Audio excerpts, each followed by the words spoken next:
Welcome back to the Pokemon Black No Experience run. We're on Route 13, and this may be the last part of exploring East Unova. So we've got a hiker here. I was about to say a foggy cliff-based route, and wait a minute, I'm gonna have to break out Google Translate again. When I think back to how many mountains I crossed in length and breadth, makes me really want a fight. Okay... Hippodon. That could be kind of annoying. But I reckon Water-type moves should be able to take this thing out pretty easily. I'll just have to get Iron Man out of there because I really don't want to get Earthquaked. And the Sandstorm's going to be annoying, but, I mean, I could go for Bones again and be immune to Sandstorm with Overcoat, but I'd much rather get this over quickly with Water moves. Crunch. Really? Really? That would have been extremely stupid to use on Iron Man. Definitely got weaker special defense than physical, so let's surf it. Please tell me this is going to do enough. Oh, not quite, as always. What? I'm confused. Why didn't you use that first? Why? That doesn't make any sense. That makes absolutely no sense why you would not use that.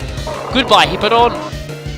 And, just barely. And Onyx. Yeah, we all know Onyxes look tough, but they're really not. Like, seriously, it has the same attack stat as Wurmple. I laughed so hard when I actually realized that. But yes, it has the same attack stat as Wurmple. Although I've heard that... Well, good job, you've just locked in a Water type. That's very smart of you. I've heard that Onyx can actually be quite a decent tank with Eviolite. Is it even allowed in Little Cup? I think it actually is, and Eviolite Onyx in Little Cup would be pretty insane. Because in Sandstorm, its special defense is actually pretty good with Eviolite. No, I thought it had Sturdy. Oh well. Gligar. Okay, I really wish I had an Ice move right about now. Oh, so many painful memories of Gliscors. So much Poison Heal. Oh, I hate Poison Heal Gliscor so much. And one shot. Okay, that was actually pretty easy. One is reminded of other struggles in which I'm just like now. The road travelled is no change, but to go on that can happen again for everything. Yeah, I think Google Translate kind of fails at Italian. But anyway, here we have the Poké Transfer Lab. I'm not going to go in there, because you're kind of forced into a tutorial on it when you do go in there, and I can't actually use it. So instead, I'm going to go talk to this girl. She wants to trade a Ditto for a Rotom. Now, I actually forgot about this trade. Maybe getting a Ditto might be an alright idea. The Rotom comes at level 60, and bear in mind that you actually have access to all of its forms if you go to Shopping Mall 9. But first, let's fight a Pokefan. Hopefully this guy doesn't... Yep, okay, he's speaking English, okay. Yeah, that guy up there apparently speaks Italian in both the Japanese and English versions, but in the Italian version, he speaks Japanese. I'd probably be able to understand that much better than the Italian in this one, but anyway. Gulpin, yeah, the trainers here are kind of getting a little bit weaker. Again, I've read a lot of guides that actually suggest starting here when it comes to the post-game areas, but really I think that's because most people are in a hurry to transfer their old Pokemon with Poké Transfer, which, to be honest, I find kind of annoying, but I'm a complete anti-Gen 1er, so yeah, I feel that you should always be using new Pokemon in a new generation, but anyway. Yeah, a lot of people would want to hurry and transfer their old Pokemon, but yeah, this route is not too tough, so it's kind of alright if you start here, but I prefer to go through the routes in order, and the thing is, Route 11, well, not so much Route 11, but Route 12 is extremely easy, so I prefer to get through that earlier. But yeah, also, yeah, I kind of want to go through the routes in numbered order, so I've always started with Route 11 and made Hyper Potion, really? Oh, don't you just hate it when regular trainers use items? So annoying. It's usually only Witch Boys and the other Witch classes that actually use them. But, yeah. I've seen ladies in Ruby and Sapphire use full restores on, like, level 7 Pokemon, which is kind of ridiculous. Speaking of Ruby and Sapphire, yeah, new Korokoro leaks, and thank Arceus, they gave Swampert and Sceptile Mega Forms, because seriously, it always bothered me that Blaziken got one, but the other two didn't. Well, I mean, Blaziken was already broken enough as it is, so I didn't particularly care for it getting a Mega Form of its own, but it's just that if you're going to give it one, why not give Swampert and Sceptile Mega Forms? I'm actually really liking the fact that Sceptile is now Grass Dragon, and particularly, I have a feeling that I might actually be choosing Trico in these games, and that's weird because that's something I did not do in the originals, and usually in the remakes, I tend to start with whatever Pokemon that I chose in the original versions. So in Fire Red, I chose Charmander like I did in Red, and in Heart Gold, I chose Totodile like I did in Gold. So, this might be the first time I'm breaking that. Of course, in Ruby, I chose Torchic, and in Emerald, I chose Mudkip, I believe. So, yeah, I've never actually tried Trico before. My sister is now angry that I've never tried a Grass starter. Actually, no, that's not true. I used Chespin in X and Y. Well, my sort of main game. So, yeah. Yeah, Chespin's probably my favourite Grass-type starter in the series so far, but I will admit Sceptile is pretty awesome. It's kind of weird because it didn't actually change all that much before. But, I mean, as in the shift between Gen 3 and Gen 4. Hi, Carmen Sandiego, you're being creepy again.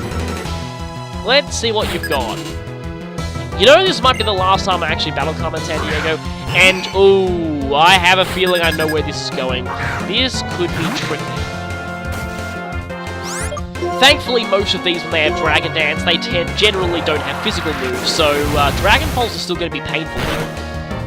Yep, quite painful. And I'm not getting this Sword Dance off because I'm not going to be fast enough to KO it next turn without getting KO'd myself, so I am switching.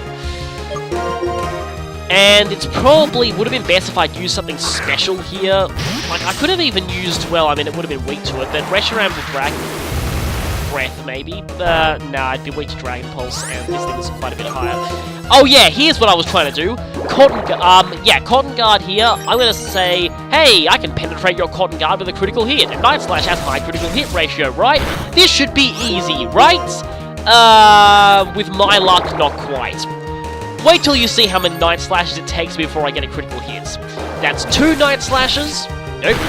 I'll just relate an anecdote that, remember that one battle CD in Pokemon XD that is teaching you about how critical hits ignore defense boosts and how you're supposed to wait for you to get a critical so you can ignore the opponent's defense boosts?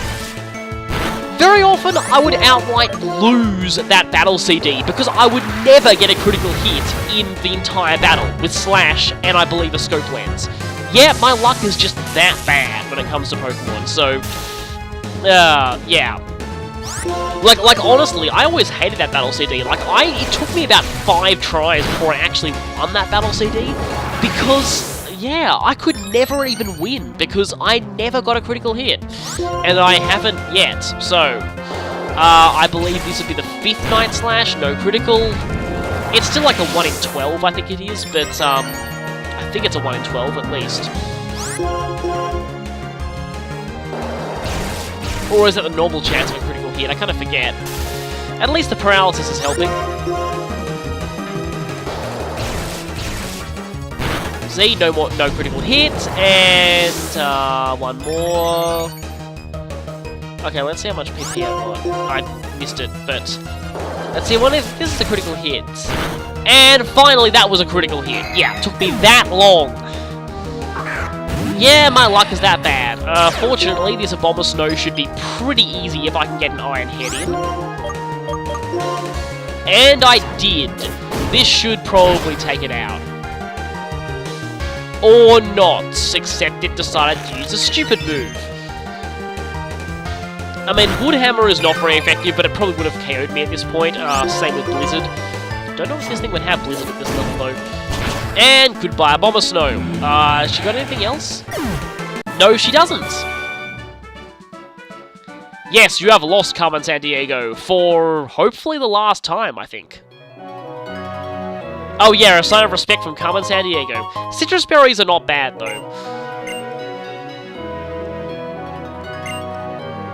That's actually kind of interesting. Some people think that implies that Don't mind the sudden time shift there. Some people think that that means that some of the wild Pokemon in these areas that aren't native to Unova actually came out of the Poké Transfer.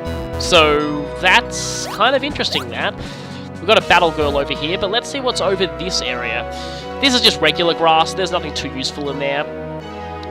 Probably nothing of note, and of course I run into a wild battle. Let's see what it is. Fearow. Yeah, not that great. I mean, Fearow's certainly better than Pidgeot, but there are better flying types available to us. Actually, not... Really? Really?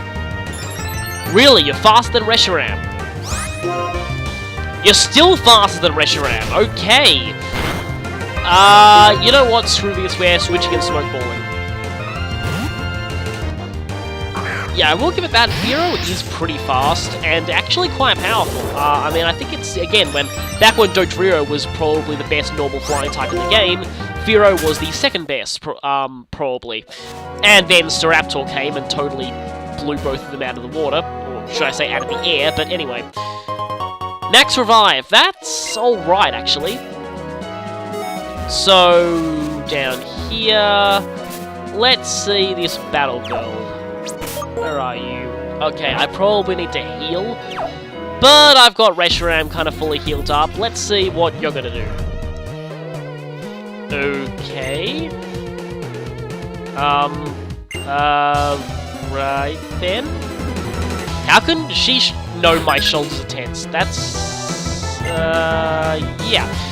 Anyway, Meditite. That shouldn't be too hard. Mostly because, for some reason, AI Meditites and Medichams always have terrible movesets. Like, it's mostly because their level up move pool consists mainly of special moves, which they're really, really bad at using. It really is mostly weird status moves, as I was going to say, like that, and special moves. I really don't know what the use is for Power Trick on Meditite and Medicham. I mean, I know that they actually do have marginally better base defense than base attack. Oh, Hitmontop, that could be bad. Especially if it has that! Ouch! That's probably gonna... Okay, I survived, and your special defense drop should mean I can take you out pretty easily, except Hitmontop is very defensive. It was pretty popular back in 5th Gen VGC. Not sure if it's popular in VGC... Oh, well, actually, since it's not Colorless Native, you can't even use it in VGC anymore. So, yeah. But still, Hitmontop was actually pretty good back in VGC. One of those Pokemon that never really stood out in singles, but was really good in doubles, because of things like Wide Guard, Intimidate, Fake Out. It really had a good combination of moves. I'm not really sure why I felt the need to use Fly here. I probably could have finished it with something else. Oh, you are smart. You are very smart. That is quite surprising, and this is probably not going to finish you. Well, with all those defense drops, maybe. And it did finish you, okay. Bye-bye, Hitmontop. Okay, who's next? Medicham! Now, judging by the AI, this thing's probably going to use either a weird status move or a special move. Let's see which one it uses. Acupressure. Don't get evasion, don't get evasion, don't get evasion, don't get evasion, don't get evasion, don't get evasion, don't get evasion, don't get evasion, don't get evasion. It's defense, okay. That's kind of annoying, but not as bad as evasion. Okay, what's it gonna reversal? Okay. That could be bad if it gets down to low health, but for the time being... the fact that it's got a +2 defense means that right, I want to Toxic this thing as soon as I can. Special defense, okay. This thing seems to feel like being a tank with Acupressure for some reason. Let's see there. Let's just go Toxic Fly Stall. Uh-oh, not again, not again. Please no evasion. Please no evasion. And I forgot which one that was. I think it was defense. So, yeah, this thing was really wanting to be a tank for some reason. Oh, no. And special defense. See, again, it's being a total tank. Like, I honestly can't really complain because it's at least a lot better than it getting evasion or, heaven forbid, attack. That would be terrifying. Okay. Well, I guess if a Medicham has Acupressure and she talks about relaxing people's shoulders... And that is advice for everyone trying out Shadow Dragon's reclass system ever. In other words, don't do it. Yeah, I find it kind of funny how scarily that line fits reclassing in Shadow Dragon. Yeah, most characters are pretty terrible in classes that aren't their original class, but that's a completely different game altogether. Especially Draco Knight Boa. Well, Boa is terrible as everything, but Draco Knight Boa has the single worst growth rate in the entire game. And, of course, one-step random encounter, and it's a Pupitar. Now, I would really like a high-level Pupitar, because I could use rare candies to evolve it into Tyranitar, like right now. That would be kind of cool. Except, I mean, a Dragon Dance Tyranitar would be amazing in a no-experience run, because of... Holy crap, Sork! We're going to be running away now. Yes, let's just walk away very slowly. Back away slowly. We don't want any repeats of what happened before. For those of you who don't know, I have so far been blackouted 3 times by not wild Sorks, but Sorks in general this whole run. Sorks have actually been by far my biggest killer next to Caitlyn in this run, actually. So that's pretty insane for just one wild Pokemon. Now, I was saying stuff about Lavatar. Now, if I was going to get one, I would get one in the dark grass. Now, the interesting thing about this route is the dark grass can only be accessed by moving this strength boulder in a particular way. And we want to push it one more, and I think we want to go, one more to the left, and then one up. You've always got to be careful when pushing these strength boulders, but I do kind of prefer this new kind of strength puzzle to the old kind. Only because it's just a lot simpler. In fact, I wonder how they're going to deal with the strength puzzles in Omega Ruby and Alpha Sapphire, especially that one in the Seafloor Cave. That's going to be very different with the new strength puzzle mechanics, but there's a patch of dark grass up there, which we'll go to later. For the time being, there's another strength boulder this way, but there's also another ranger, and hey, let's go battle the ranger, because rangers usually have pretty decent teams. I know that I technically don't have to do this, but 1, it makes things easier, and 2, well, I want challenge. In your life, really? Yeah, so apparently fighting is the answer to everything. Yeah, that's totally a good way to give someone therapy. Anyway, it's Pokemon Ranger Keith in Unova. Shame he doesn't have a Braveberry, that would be awesome, but he doesn't, which is annoying. Marowak, though. I think I could have Breakout take this thing down. Let's go switch. Hope it doesn't do anything too annoying. Well, okay, at least it probably won't do anything too painful because AI Marowaks are very unlikely to have a thick club unless this is battle facilities. But, so yeah, it's probably not going to be hitting too hard. Marowak is pretty... Wow, okay, that hit quite hard. But yeah, Marowak is pretty pathetic without the thick club, which is the reason why, even though you can actually catch Marowaks here, and if I didn't have a thick club, it'd be really nice. Oh, this thing would probably KO itself from recoil, except it has Rock Head, so yeah, it's not going to KO itself from recoil. But yeah, while it would be nice to get a thick club Marowak here, thick club has a very rare chance of actually being on them, and a Marowak without a thick club is really pathetic, to be honest, so I kind of don't want to... Did not expect Exeggutor. I kind of don't want to catch one here, because it, would take ages to get one with a thick club to make it actually usable. And let's see if we can take this thing out. Exeggutor has bad special defense, and a fire move should do a lot of damage. Psyshock should... Whoa, that was more than I expected. Okay, let's see. I was wondering if I had, like, if Mercutio had X-Scissor. He does not. So, X-Scissor would have been cool right about now, but I'll have to make do with Shadow Claw. Provided that I can survive one. Okay, I can get a Shadow Claw in. Also, get a good look at Shadow Claw now while it lasts, because Shadow Claw got censored in Black and White too. The particles that come off of it are now pink rather than red. And, yeah, Leaf Storm is painful coming off an Exeggutor. Exeggutor used to be a very strong Pokemon. I mean, it's actually still pretty decent under either Chlorophyll or Trick Root, but it generally needs one of those two to function. It's kind of been outclassed by Venusaur nowadays, since Venusaur got Chlorophyll, but, yeah, that's not a very good move for the most part. Its accuracy is pretty much fail, and it's not really worth the power, and most Pokemon that get it, because I think it's actually physical, and most Pokemon that get it have pathetic physical stats, especially Chansey. There was a time when I used to think that Egg Bomb Chansey was such a good idea, and then I actually used it and I was like, why am I doing so little damage? I didn't know about base stats back then, so I had no idea Chansey had, like, no attack stat, but still. And another Citrus Berry, isn't it?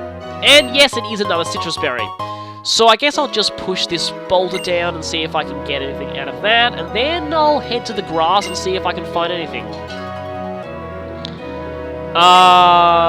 Yeah. Okay. Other times when you get lost, you just look up a walkthrough or something. Anyway, push that there, push it down, and in, and then we find a okay, that's interesting. Maybe that came from the Poké Transfer Lab. I'm kind of sad that I don't get to show that, because it has a character who's very obviously a giant Doctor Who reference, specifically the 10th Doctor, but still. It's not... I can't use it in this run, so I'm not really going to feel like showing it. So, I headed up into this grass, and after a little bit of searching, I realized that I still had my Repel on, which might work to my advantage. Considering that, yeah, that'll fix the Pokemon that I can find at level 60, which is exactly the highest level that you can find Pupitar. Also, we got Venoshock. Yeah. And jump cut. 30 minutes later, I did not find a single Pupitar. And I basically just decided to give up. Ugh. But I included this clip anyway because it showed a transition to summer, so it's suddenly summer in Forever Alone City. So, this is actually good, because it means that by the time we actually go back to Undella Town for that thing that I'm dreading over there, by the time we finally go back there, it'll be summer, and I can actually show off Summer Undella Town with its different music and more people, which is actually pretty cool. I wanted to show off as much as I can in this run. And so I'm glad that I get to show that, at least. So, I think there's nothing more to do, but head on over to the final bridge of Unova, Marvelous Bridge. It's at last time to say goodbye to East Unova, at least until we had to go back to Undella Town, which we will have to very, very soon. But see, look how different this place is now. Fog's gone, everything's all darker. I do quite like how Unova looks in summer. Of course, before we go on the bridge, there is one thing we need to do. Route 13, eh? Yeah, there is one more thing that we need to do. We need to make sure that we've got 3 Pokemon that we want to use in the head of our party here. Because this person here is asking if we want to try a triple battle. This is interesting because in white, they would be asking if we wanted to try a rotation battle. Yeah, this person is the one person in the entire game, I believe, who gives you the battle type exclusive to the opposite version. So, yeah, we're fighting in a triple battle here. Against a Beheeyem, a Klinklang, and a Alomomola. Beheeyem and Alomomola are all Pokemon that do better in multiple Pokemon battles, like as in double or triples, than they do in singles. And Klinklang, well, would do well in singles if it didn't have a terrible move pool. See, look at its helping-handed lock-on. Yeah, that's smart. 1.5 times 0 damage. Yeah. Oh, not quite. And this should hopefully take out Klinklang. Really? And Synchronoids. We all know how much of a fail that is. Oh, Synchronoids. Why do you exist? Anyway, we want to toxic this Alomomola because, okay, we don't have any wide-hitting moves, so Wide Guard is not going to do much. But you can see here that Alomomola has a pretty good move pool for triple battles. In fact, someone I actually know managed to get in the top 10 of Australian VGC, the Sydney Regionals, the VGC Regionals where I live. He managed to get in the top 10 using an Alomomola. And an Eviolite Quilladin, surprisingly enough. So that's kind of interesting. But, yeah, Alomomola actually pretty decent in double and triple battles, despite being pretty bad in singles, and I mean really bad in singles.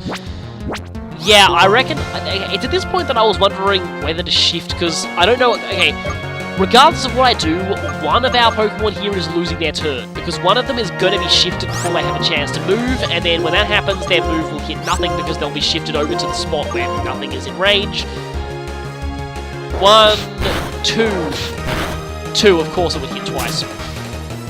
And yeah, Reshiram would, miss their attack because, okay, Reshiram can't do anything. So hopefully I can finish this battle quickly before Reshiram gets too bored sitting there doing nothing.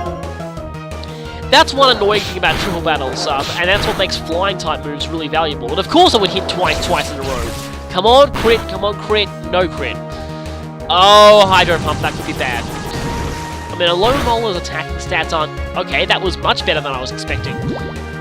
Okay, it should go down in one more turn. Toxic should be enough to finish it off. One more turn of Reshiram being completely useless. And Wide Guard is not going to save you, sadly. Bone Rush time, and let's see if this finishes it. Okay, 3. Alright, okay, that's better. And Toxic should... No, Night Slash will finish you. Goodbye, Alomomola, and that is it for possibly our only triple battle of this game. And the thing is, while I wouldn't consider myself a triple battle genius, I do often grind in the triple battle restaurants in X and Y, so I kind of know how triple battles work, like, a lot. So, yeah. Chance favors the prepared mind. Well, in that case, a certain Let's Player on YouTube has the most prepared mind in the history of everything. Ah, oh, damn, I'm so jealous of that guy's luck. I really, really am. But anyway, enough about that. Marvelous Bridge is apparently very mind-boggling. Let's see why. There's some pretty nice music here, and I know this place very well, because back when I played 5th Gen, this was where I did all my speed effort training. You can pick up these wings here that give you slight boosts to your effort points, and if you talk to this guy, such magnificent... Ah! Well, the old lady had it right about this bridge certainly being mind-boggling. We'll find out more about that girl a little later. Anyway, basically, you can also find... That's why I'm avoiding shadows here. You can also find Swanna here, and they give pretty good speed effort points, so anyway. Oh yeah, this Patracha, I don't think I've ever seen this before, actually. I've really rarely ever seen this. So... we can't actually see the bellies here. And let's go, and unfortunately I am terrible at this kind of thing. For some reason, my sister is amazing at this kind of shuffling game kind of thing, keeping an eye on one object that keeps moving thing. I don't know why, but like in Super Mario 64 DS, there was always, we each had certain mini-games that we were really good at, and she was insanely good at that. I'm really not good at this one. Oh, it was only one off, but anyway. I was just randomly guessing anyway. She was insanely good at the Toxbox Shuffle game, basically.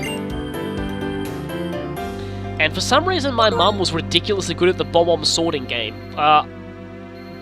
So yeah. And speaking of freaky things happening, here are the Shadow Triad again.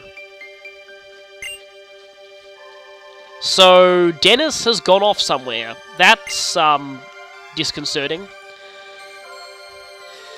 You know, you kind of picked the wrong guy to be loyal to. Yeah, just saying. Uh-oh, that could be bad. What evil has the Dark Lord Dennis decided to give me out of an orb? That boosts, Dialga. Lustrous Orb, which is a boost for Palkia. This is very weird. And of course, another orb makes 3. This is probably the most valuable of them, because not only does this boost Giratina, but it actually changes its form, at least outside of the distortion world. It also makes Giratina immune to item stealing moves, which is very useful. Mostly due to programming limitations, like they couldn't have it revert form mid-battle, so they basically just made it immune to, stealing as a cheap get-out. But anyway, I'm kind of scared, yeah. Like, I guess, like, why did Dennis have those? Like, items for the legendary Pokemon of Sinnoh? Seriously. One can only imagine just what evil Dennis could have done with those, but Shadow Triad are gone, and apparently we'll never meet again. Well, we'll never meet again as this player character. And this is interesting, so the Magikarp salesman is back. But this time, his deal is actually really good because this is literally the only way you can get Magikarp in this game. So, if you have a free spot in your party, it's highly recommended you actually take him up on his offer. Because again, this is the only way to get Magikarp. So, you really want to do this. But anyway, we're at the gate here. Wonder if real Japanese vending machines do that sometimes. Okay. Well, I do know that you don't say, "You're not me," because that's going to end very badly. But, as long as you don't do that, anyway, we're back here, back in familiar territory at last, just outside Nimbasa City.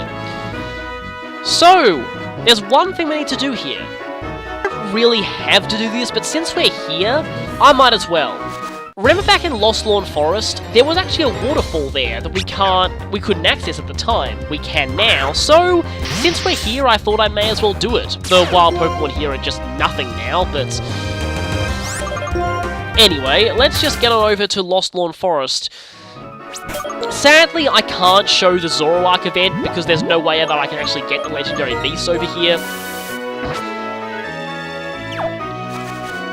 But basically, there's a waterfall right there, and it actually leads to some dark grass. Sadly, even with the higher levels of dark grass, the Pokemon here are really nothing worthwhile, which is kind of annoying because there are some very good Pokemon in rustling grass here. But sadly, they're not really all that high level, even in the dark grass. But if we go up here, there is something here. Now, I thought there was a trainer up here at one point. That must be in Black and White too. But there is a rare candy, and rare candies are very valuable in this challenge because they are the only way you can level up. So I'm going to want that. It's essentially a free evolution for any of these Pokemon that you catch at really high levels. And of course, there's another item here, a protein. Okay then, I was expecting something a little better, but I'll take that. And I don't think there's anything else here, which is annoying, because again, I was half expecting a trainer here, but also, yeah, the reason I was hopping back and forth there is because there was a weird emulator glitch on my trees. I don't know if it's an emulator glitch or if the actual official games had that weird graphical problem, but their shadows were really weird. Like, they had weird lines all over their shadows and stuff. But anyway, let's head on back to Nimbasa. Oh, crap. This guy has Pokemon that are going to be like pretty much nothing, so I'll just cut this battle right now. Don't worry, you really didn't miss anything. I wouldn't know, because you got beaten really badly very, very quickly. Always feels weird when you run into a trainer that you missed in an earlier run and your Pokemon are now much higher level than theirs. But we're back in Nimbasa City. So, our trek through East Unova has brought us full circle, and we're now back here.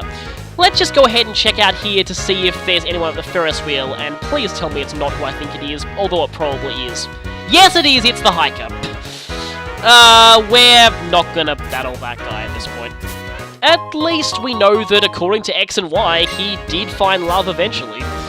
So, good for him. But let's just leave now and go to a Pokemon Center, because I'm going to need to rearrange my party now that we've caught some new additions. And from here, where are we going next? Well, since we're in the area, I thought our next stop is going to be Castalia City. Also, I'm going to go ahead and buy all the TMs that I didn't have before. So, because I've got, you know, way too much money. And some of these might be alright. Jarable, maybe. Kind of. Maybe. Safeguard, possibly. I just don't want to not have these TMs. I kind of like to fill out my TM list, but I don't think I'll really be needing any of those. So, anyway, our next destination is Castalia City. And the reason why we're going back there is because there's one of these super bosses that we need to fight is there.